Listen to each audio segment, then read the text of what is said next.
इस कार्यक्रम के पुण्यार्चक हैं मुनि श्री 108 सुप्रभ सागर जी महाराज के अवतरण दिवस के उपलक्ष्य में श्रीमान ताराचंद, श्रीमती सुगंधी बाई, श्रीमान विमल कुमार जैन, श्रीमती सुमन जैन, श्रीमान राजीव जैन, श्रीमती दीप्ति जैन, डॉक्टर अंकित जैन, डॉक्टर सौम्या जैन, शरद जैन, सुप्रिया जैन, श्रेय, यश, पाही जैन, समस्त सर्राफ परिवार, प्रतिष्ठान ताराचंद विमल कुमार रेमंड शॉप, कटरा बाजार, ललितपुर, विवाह कलेक्शन, ललितपुर।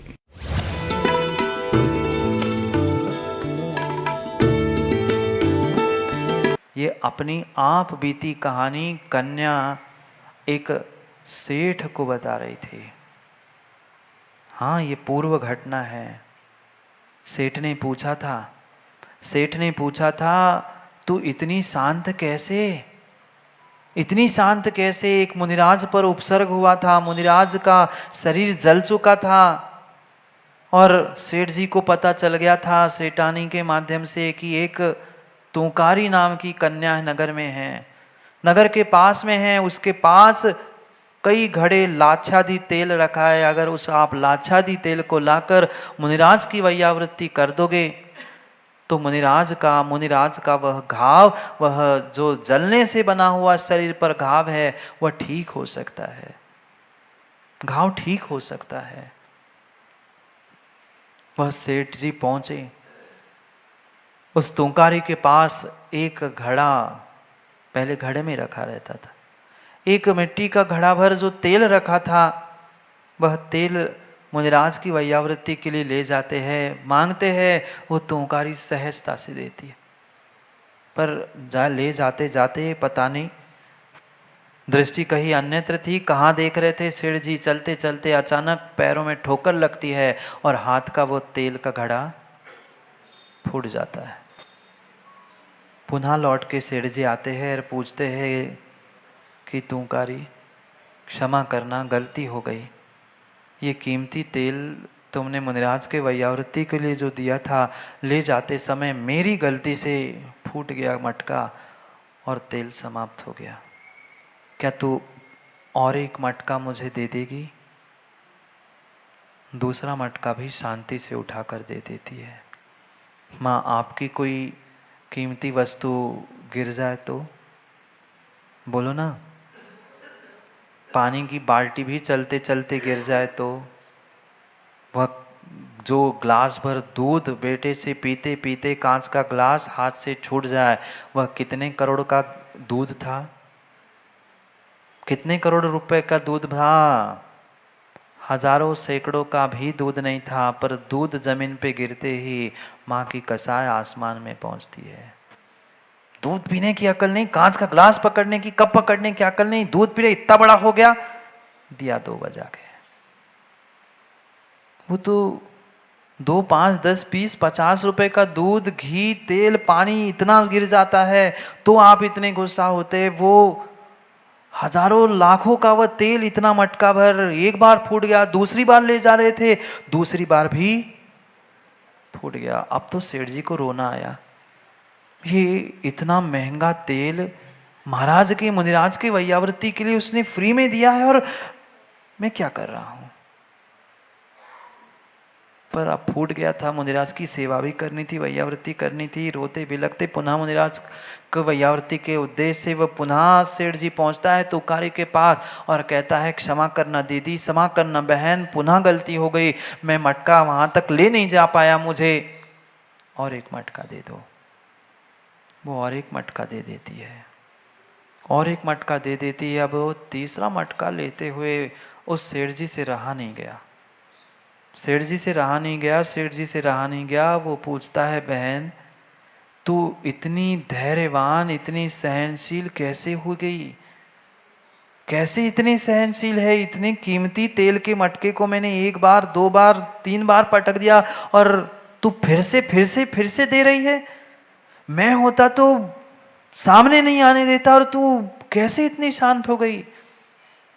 तब वो तुंकारी अपनी आप बीती बता रही थी। क्या करे सेठ जी, मैं मात्र तू शब्द कहने की तू शब्द कहने से उस ऐसी क्रोधित हो गई थी, ऐसी घर छोड़ के भाग चुकी थी।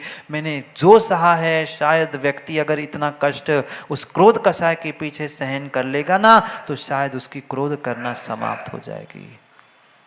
जो जो दुख मैंने भोगे हैं, शायद कोई ने भोगे होंगे।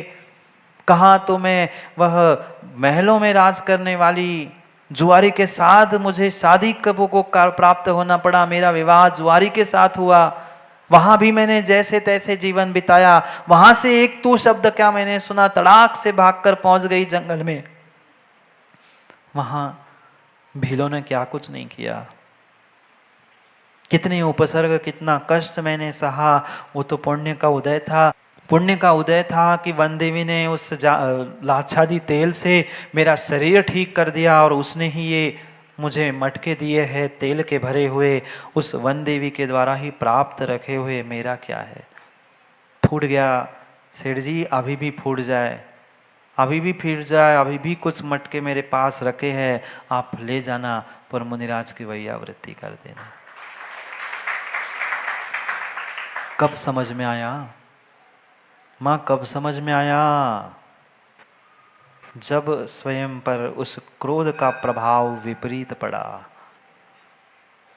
तब तक समझ में नहीं आता, तब तक समझ में नहीं आता मैं किससे किससे किससे क्रोध के कारण बहस कर रहा हूँ, लड़ रहा हूँ, किसके साथ क्या बर्ताव कर रहा हूँ। तो दूसरे के साथ जो चाहे कर ले, तू दूसरे के साथ जो चाहे निर्मल जी कर ले, पर ध्यान रखना दूसरे के साथ जो तुम कर रहे हो वह कहीं ना कहीं पलट के मेरे पास आएगा। जितनी बार वो तू शब्द कहने पर चटकी थी, उससे कई बार अधिक शरीर में छेद हुए थे खून चूसने के लिए। हाँ, ऐसा ही है कर्म सिद्धांत। कर्म सिद्धांत किसी को नहीं छोड़ता। तीर्थंकर भगवान को नहीं छोड़ा, शैलेंद्र जी छोड़ा क्या? नहीं छोड़ा। फिर संतोष पंडित जी मुझे भी नहीं छोड़ने वाला। मुझे भाई कर्म सिद्धांत छोड़ने वाला नहीं है। मैं तो इसलिए बहुत सोच समझ कर निर्णय करता हूँ।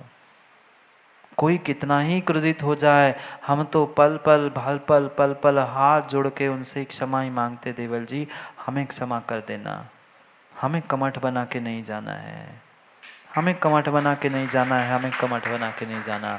कोई कह दे मैं कमठ बन रहा हूँ, तू बन, तेरा काम तू कर, पर मैं कमठ नहीं बनाना चाहता, मैं तो क्षमा मांग रहा हूँ। फिर जिसकी जैसी गति वैसी मति, और जैसी मति वैसी गति। नहीं समझना है तो नहीं समझ भाई, पर मैंने तो क्षमा कर भी दी और मैंने तो क्षमा मांग ली। तू जाने और तेरा काम जाने, तू जाने तेरा काम जाने। माँ जब जलती है, स्थिति विपरीत होती है, तब समझ में आता है, तब पछतावा होता है, मैंने क्यों गुस्सा किया, मैंने क्यों क्रोध किया। पर जब तक करता है तब तक विवेक कहाँ जाता है? सब नष्ट हो जाता है, शील नष्ट हो जाता है, मित्र नष्ट हो जाता है। वह क्रोध जब उत्पन्न होता है तब बेहोशी के अलावा और कुछ नहीं चाहता। सोमप्रभ स्वामी कह रहे हैं, मैं तो कुछ कहता ही नहीं हूँ। मैं कहता हूँ क्या? मैं तो कुछ नहीं कहता। जो सोमप्रभ स्वामी कहते सोनू भाई मैं बहता हूँ, मेरे में क्या दम कुछ कहने। जो गुरु ने सिखाया, जो आचार्यों ने लिखा है वो मात्र आप तक बताता हूँ। मेरे में तो कुछ दम है ही नहीं माँ कुछ कहने। जो लिखा है पढ़ते हैं। 45 नंबर के श्लोक में क्रोधाधिकार को प्रारंभ करते हुए सोमप्रभ स्वामी सुक्ति मुक्तावली ग्रंथ में हमें रहस्य प्रदान कर रहे हैं। पढ़ते हैं 45 नंबर के श्लोक को, मेरे बाद में पीछे पीछे पढ़ना।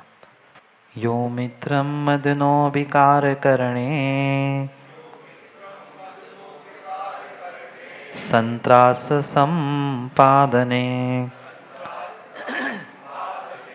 सर्पस्य प्रतिबिंब मंगलदहने सप्तार्चिषा सोदरः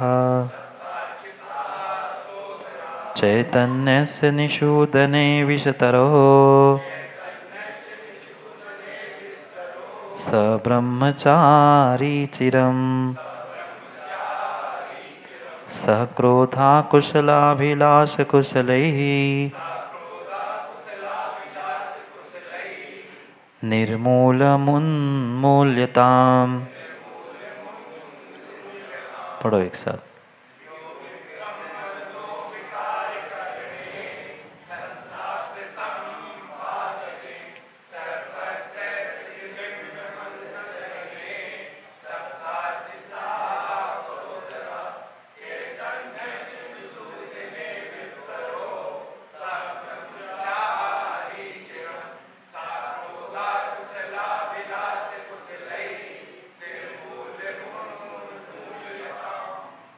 यो मित्रम मधुनो, वह मधु का मित्र हो जाता है। जो क्रोध विकार करता है, यानी क्रोध से पीड़ित होता है, वह मधु का मित्र हो जाता है। मधु यानी मद्य, मधु यानी हनी नहीं, यहाँ मद्य से प्रयोजन है। जैसे शराबी बेहोश हो जाता है, स्वयं भी बेहोश हो जाता है, जो पीता है वो भी मद्यपाई कहलाता है, और जो मद्यपाई का साथ देता है वो भी, भले ही पिए नहीं पिए, पर निर्मल जी उसे क्या कहा जाएगा? शराब खाने में जाके कोई नींबू शरबत पिएगा तो क्या कहा जाएगा? शराबी ही कहा जाएगा। शराबी का मित्र हो जाता है, शराबी का मित्र हो जाता है। जैसे शराबी बेहोश है, ऐसे क्रोधित व्यक्ति भी बेहोश हो जाता है, शराबी के तुल्य हो जाता है, शराबी का मद्य का मित्र हो जाता है। जैसे वह मधु विकार उत्पन्न करता है, मन में विवेक शून्य कर देता है, ऐसे ही क्रोध जब उत्पन्न हो जाता है, वह मन में विवेक जो है उस विवेक को भुला देता है। एक क्षण में विवेक वह भुला देता है। विकृति जैसी क्रोध के निमित्त से उत्पन्न होती है, भूल जाता है मैं कहाँ हूँ, क्या कर रहा हूँ, तत्क्षण भूल जाता है। जैसे मद्य मन का आपा, मन की विकृति को प्राप्त कराने वाला है, मन का आपा खो देता है, ऐसे ही जो क्रोध कषाय को प्राप्त करता है वह बिल्कुल उस मद्य के मित्र के समान है, मद्य के समान है। वह भी विवेक और आपा खो देता है। क्रोधी काट ले तो स्वयं का तो जीव वो विष धारण करके नष्ट कर ही रहा है, पर जो जिसको डसेगा उसके भी जीवन को वह बर्बाद करके छोड़ देगा। सर्प के समान है, भय उत्पन्न करने वाले सर्प के समान है। वह क्रोध को प्राप्त करने वाला क्रोधी जीव, क्रोध कसाय, अंग दहने सप्तार्ची सोदरा, शरीर को जलाने के समान है। जल जाता है, पूरा शरीर क्रोधाग्नि से जल जाता है, पूरा शरीर क्रोधाग्नि से जल जाता है। ऊपर से लेकर नीचे तक कांप उठता है, थर थर थर थर कांप उठता है, आंखें लाल, सब लाल। क्यों? क्योंकि क्रोधित है, किसी भी गुस्सा नहीं निकाल पा रहे हैं। जो सामने आ जाए सबको निपटाने के लिए तैयार है, सबको निपटाने के लिए तैयार है। शरीर को आग लगाने का काम करता है ये क्रोध, शरीर को आग लगाने का काम करता है ये क्रोध। चैतन्य से निषूदते विषतरो, आत्मा को नष्ट करने में विष वृक्ष के समान है। जैसे विष वृक्ष होता है, जो उसके पास पहुंचता है उसके फल को खाता है, वो नष्ट कर लेता है। ऐसे ही ये क्रोध कषाय है, ऐसी क्रोध कषाय है, वह आत्मा को भी नष्ट कर देती है। वह विष फल तो एक ही पर्याय नष्ट कर देगी, पर आदित्य भाई अगर क्रोध कषाय रूपी विष को तुमने पी लिया तो कई भव, कई पर्याय, कई जीवन नष्ट हो जाएंगे, स्वयं के साथ दूसरों के भी, स्वयं के साथ दूसरों की भी। क्योंकि क्रोधी व्यक्ति कब क्या बोले कोई ठिकाना नहीं है, कोई ठिकाना नहीं है। क्रोध में व्यक्ति सत्य नहीं बोलता, क्रोध में व्यक्ति सत्य नहीं बोलता।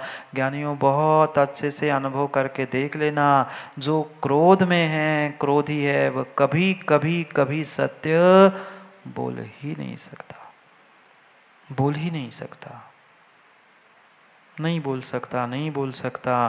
फिर जो सत्य नहीं बोल पा रहा, सत्य जी नहीं पा रहा है, वह अपने आत्मा का क्या कल्याण कर पाए, क्या हित कर पाए। चिरम स ब्रह्मचारी कुशलाभिलाषा कुशलई, वह चिरकाल के ब्रह्मचारी को अभिलाषा उत्पन्न करने में कुशल है। ब्रह्मचारी भी क्यों ना हो, ब्रह्मचारी भी क्यों ना हो, उसके लिए जैसे चलित करने के लिए कुशल है, ऐसे ही सज्जन पुरुषों के लिए चलित करने के लिए, डगमगाने के लिए अगर कोई निमित्त है तो वह क्रोध कषाय है। आपे से बाहर हो जाता है व्यक्ति। स्वयं का अनुभव करो, जब स्वयं को कभी बहुत तेज गुस्सा आई हो ना माँ, उस दिन की याद कर लेना। फिर सामने कौन दिखता है? भगवान, गुरु, शास्त्र, माता पिता, बेटा, भाई बहन। फिर कुछ नहीं दिखता, फिर कुछ नहीं दिखता, फिर कुछ भी नहीं दिखता। मत करो मत करो, प्रेरणा दे रहे, सा क्रोधा निर्मूलम उन्मूलताम। ऐसे क्रोध को जड़ से उखाड़ कर फेंक दो, ऐसे क्रोध को जड़ से उखाड़ कर फेंक दो, नहीं तो पुनः पुनः कीड़े मकोड़ों जैसे जन्मोगे और मरोगे, मरोगे और जन्मोगे। जो आज तक करते आए वही करते रहोगे।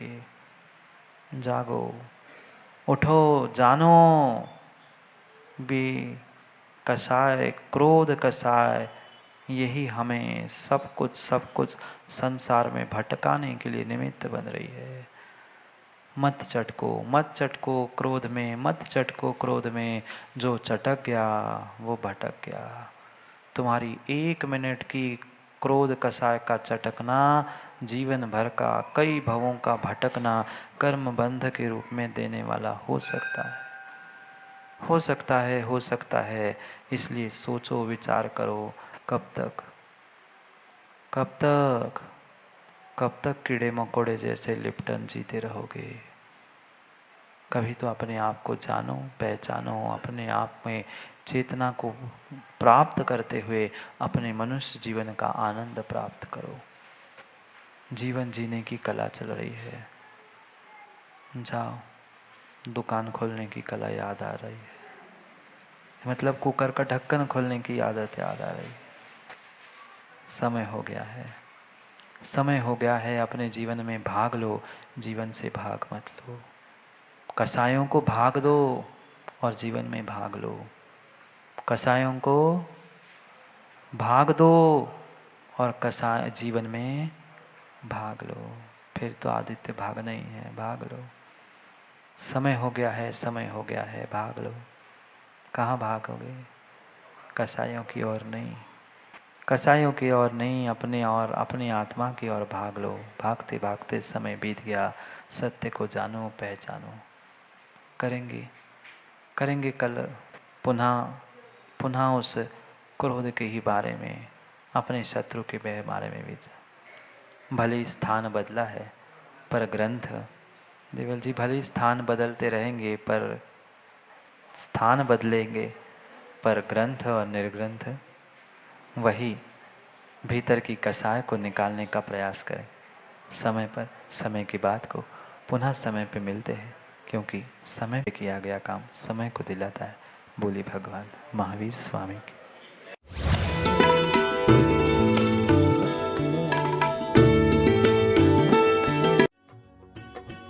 इस कार्यक्रम के पुण्यार्चक थे मुनिश्री 108 सुप्रभ सागर जी महाराज के अवतरण दिवस के उपलक्ष्य में श्रीमान ताराचंद श्रीमती सुगंधी बाई, श्रीमान विमल कुमार जैन श्रीमती सुमन जैन, श्रीमान राजीव जैन श्रीमती दीप्ति जैन, डॉक्टर अंकित जैन, डॉक्टर सौम्या जैन, शरद जैन, सुप्रिया जैन, श्रेय, यश, पाही जैन, समस्त सर्राफ परिवार, प्रतिष्ठान ताराचंद विमल कुमार रेमंड शॉप, कटरा बाजार, ललितपुर। विवाह कलेक्शन